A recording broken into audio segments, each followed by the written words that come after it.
Are you open to falling in love again and dating? Are you open to that? Or Definitely. You definitely are? Yeah, I hope that happens for me again.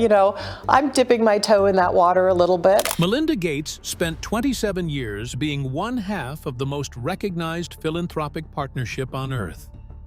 Every word measured, every appearance considered. Every interview was delivered with the kind of precision that comes from decades of living in an extraordinarily public marriage. So, when she walked into the Clooney Foundation for Justice Gala in New York City in the fall of 2025, with a man nobody in that room could immediately identify, and when photographs of that evening began circulating, and people got a proper look at her face, the reaction wasn't really about him at all. It was about her. Because something was visibly, unmistakably different. And that difference is where this story actually starts. The man beside her. The thing that made Philip Vaughn interesting wasn't who he was. It was who he wasn't. He isn't a billionaire. He doesn't have a foundation with his name on the door, or a TED Talk on his resume, or a seat at a table where world leaders discuss the future of global health. He is 48 years old, 13 years younger than Melinda, and he runs Tavour, a Seattle-based craft beer delivery company that connects independent, small-batch breweries with customers who want something beyond what the grocery store stocks. It is a business built on genuine enthusiasm for a product, not on scale or influence or the accumulation of power. It is, by every measure, the opposite of the world Melinda had lived in for nearly 3 decades. And yet the detail that makes the whole thing land differently, the one that stops you for a second when you hear it, is this. Philip Vaughn worked at Microsoft from 1999 to 2008. 9 years. The same company where Melinda French was a rising star when Bill Gates first noticed her. The same campus. Potentially the same hallways. He left Microsoft to build something of his own on a completely different scale, in a completely different world. And years later, that's exactly who Melinda chose. They made their first confirmed public appearance together at the Clooney Foundation Gala in October of 2025. After that, they weren't particularly difficult to find. Broadway shows in Manhattan, dinner in the city after arriving by helicopter, weekend trips that ended up documented on social media. Melinda wasn't managing the narrative around him the way someone does when they're uncertain or protective of something new. She was simply living her life, and he was in it, and she didn't appear to feel any need to explain that to anyone. In an interview with Stephen Colbert around this period, Melinda was asked directly what she was looking for in a partner at this point in her life. Her answer was specific: someone open to learning, someone vibrant and intellectually curious, someone who would challenge her thinking rather than simply move within the same orbit she already occupied. She said she wanted to be seen, not as a co-founder or a public figure or a name attached to a legacy institution, but as herself. That framing matters, because it tells you something about what she felt had been missing and what she was now actively choosing instead. When she eventually spoke about Philip to People magazine, she described herself as very, very happy. Not cautiously optimistic, not grateful to be moving forward. Very, very happy. From a woman who spent the better part of 3 decades choosing every public word with considerable care, that was a specific and deliberate thing to say. But to understand why it landed the way it did, you have to go back considerably further than the gala. What the partnership actually looked like.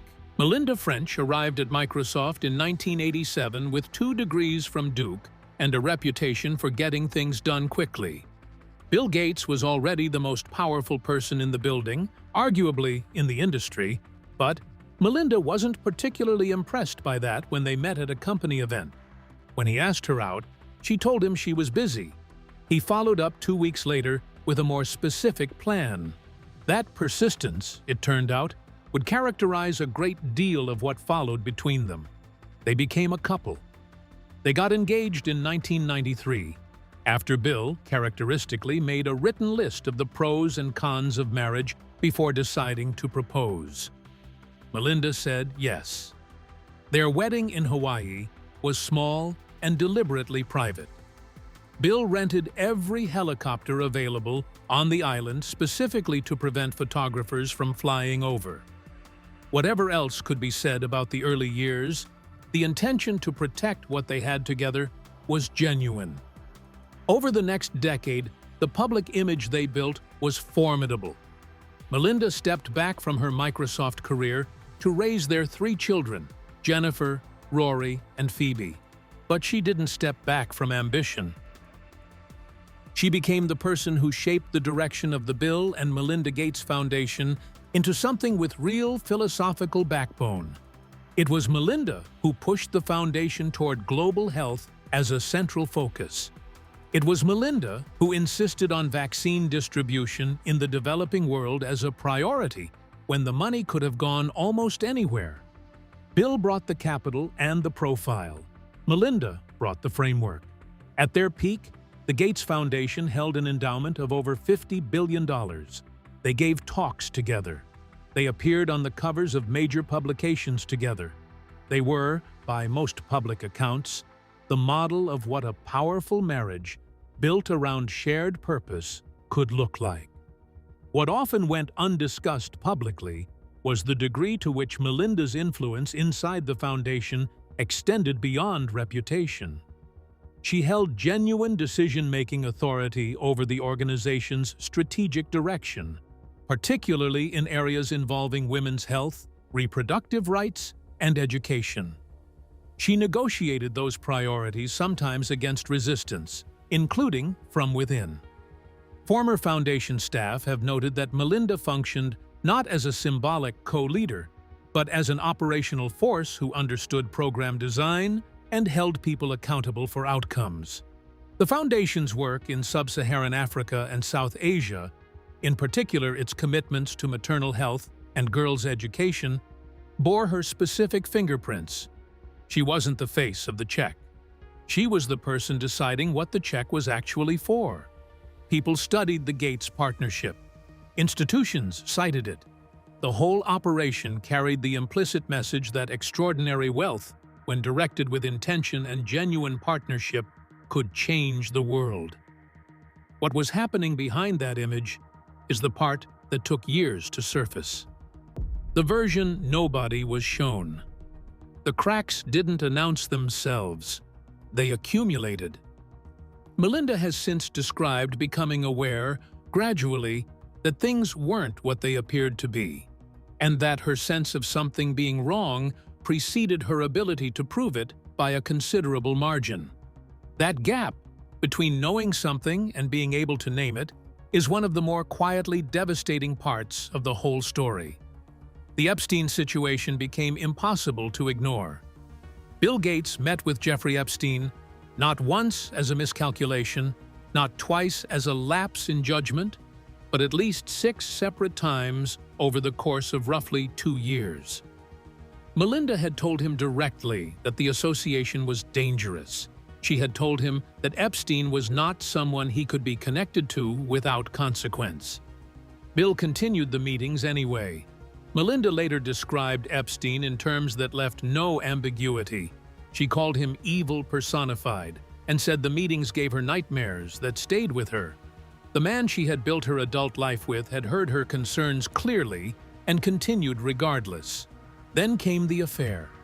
In 2019, reporting emerged that Bill had been involved with a Microsoft employee, a relationship that had begun in the year 2000. That is the same year Melinda gave birth to their 3rd child. The relationship had continued for an extended period. Melinda found out when the rest of the world did. There was also a longer-standing arrangement that had never been a secret, but had always been a point of tension. Bill maintained an annual tradition of taking a week-long vacation with Anne Winblad his former girlfriend every year, a tradition that continued even through his marriage to Melinda. Melinda had reportedly agreed to it, but agreement and comfort are not the same thing. It was one of several concessions that painted a picture of a marriage operating on terms that were not equally negotiated. Reporting that emerged around the time of the divorce also pointed to a broader pattern of workplace conduct at Microsoft under Bill's tenure, behavior that extended beyond a single relationship, and suggested the affair that became public was not an isolated incident, but part of something more systemic. For Melinda, each new detail wasn't arriving in isolation. It was landing on top of everything else she had already been carrying. She has said that she had wanted to leave the marriage before she actually did. That the decision wasn't sudden. That she had been working toward it internally while continuing to present a unified front publicly. That kind of sustained internal conflict, carrying the weight of what you know while maintaining the appearance of normalcy, is its own specific kind of exhaustion. When the divorce was announced in May of 2021, the joint statement was brief and carefully worded. It said they had made the decision after a great deal of thought and work on the relationship. Corporate language applied to something that was anything but corporate. Melinda later described what followed more honestly, lying on the floor of her room, unable to move. Panic attacks severe enough that she genuinely wasn't sure she would come through them intact. 27 years doesn't dissolve cleanly, regardless of how valid the reasons for ending it are. The year she stopped performing. What happened in the immediate aftermath of the divorce is something Melinda has spoken about more honestly than most people in her position typically would, and it's worth sitting with because it fills in a part of the story that usually gets skipped over. The public narrative around high-profile divorces tends to jump quickly from the announcement to the reinvention. One chapter closes, another opens, and the person in the middle is presented as having navigated the transition with composure.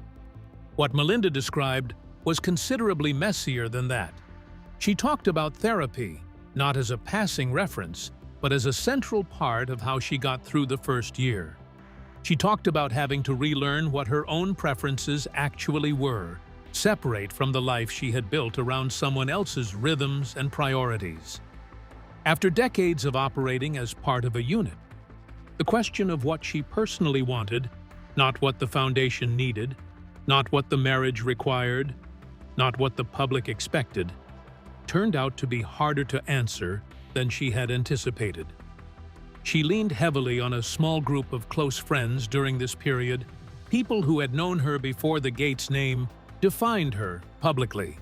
She talked about hiking, about long stretches of time spent without an agenda, about the deliberate and somewhat uncomfortable process of sitting still without producing anything, which is a particular kind of difficulty for someone who had spent 25 years running one of the most active philanthropic operations on Earth.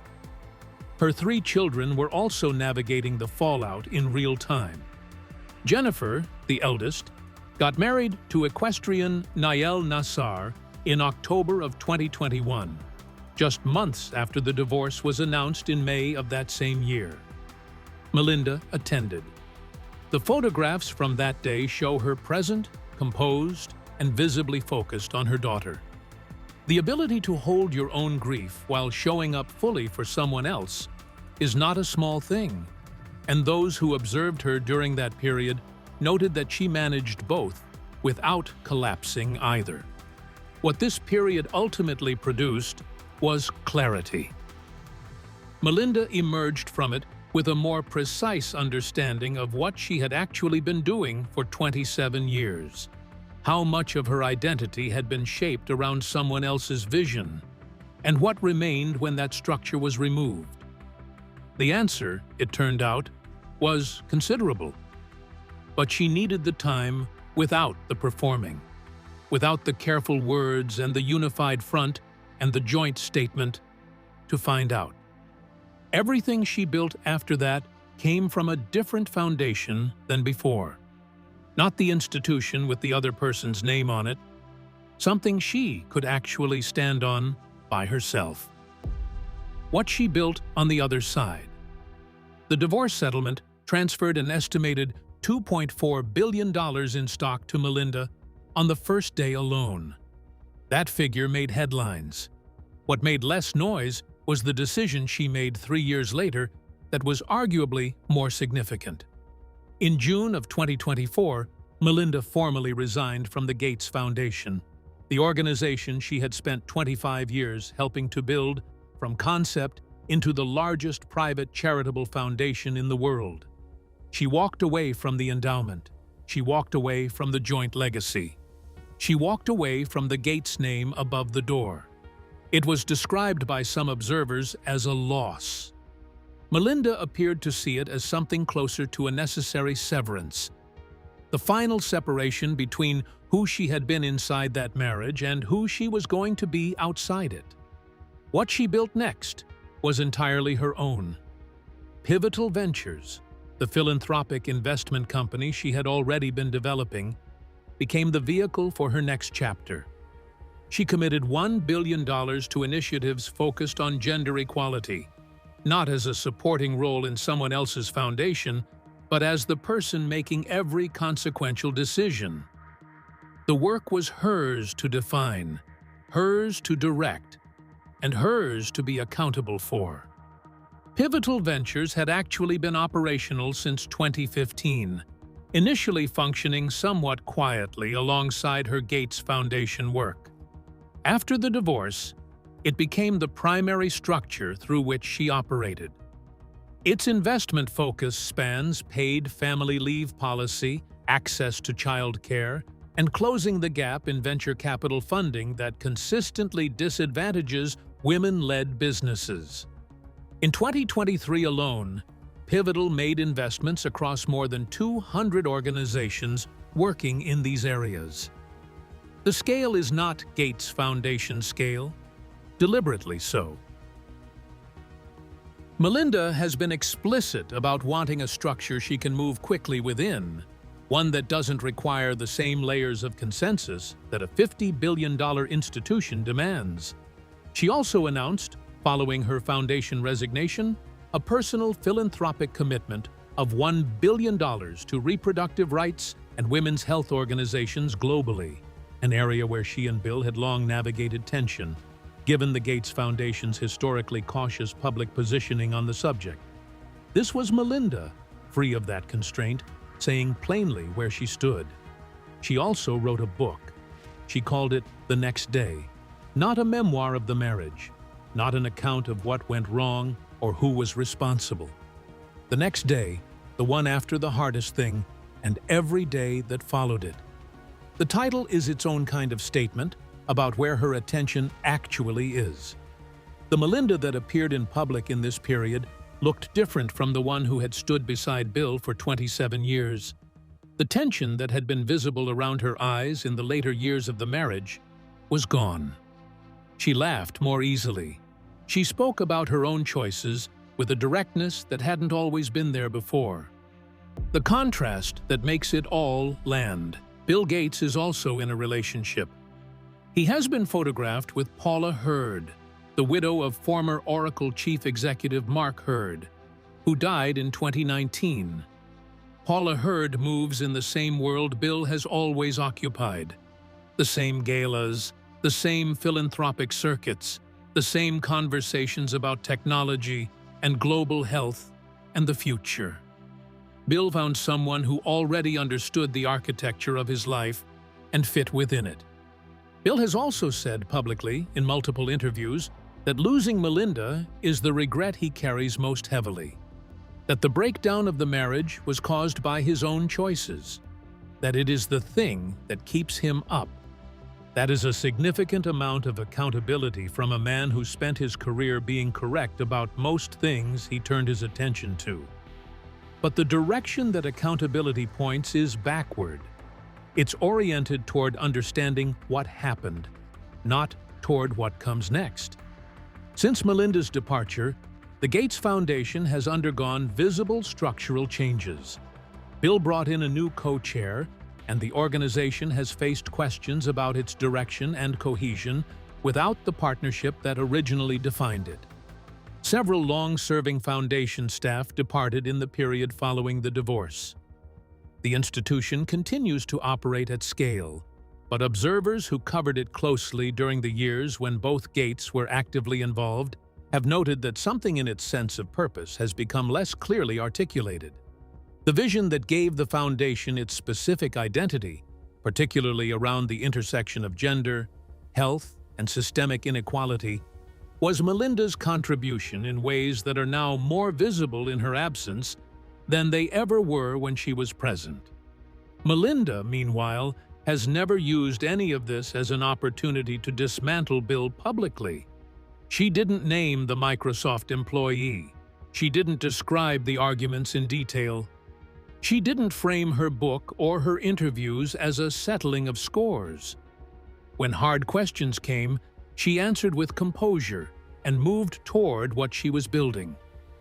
Philip Vaughn, by every available account, is someone who sees her clearly without needing her to be the co-founder of a $50 billion institution. Someone who built something of his own from genuine interest rather than scale. Someone who left the Microsoft world and made something entirely different with what he knew. There's a version of that story that rhymes with hers in ways that are probably not coincidental. What Melinda told People magazine wasn't a prepared statement or a narrative managed by a publicist. It was a description of how she actually felt, very, very happy. At 61 years old, 3 years after one of the most documented divorces of the decade, standing next to a man who runs a craft beer company out of Seattle and once walked the same hallways where her story first began. That's not a footnote. That is the story.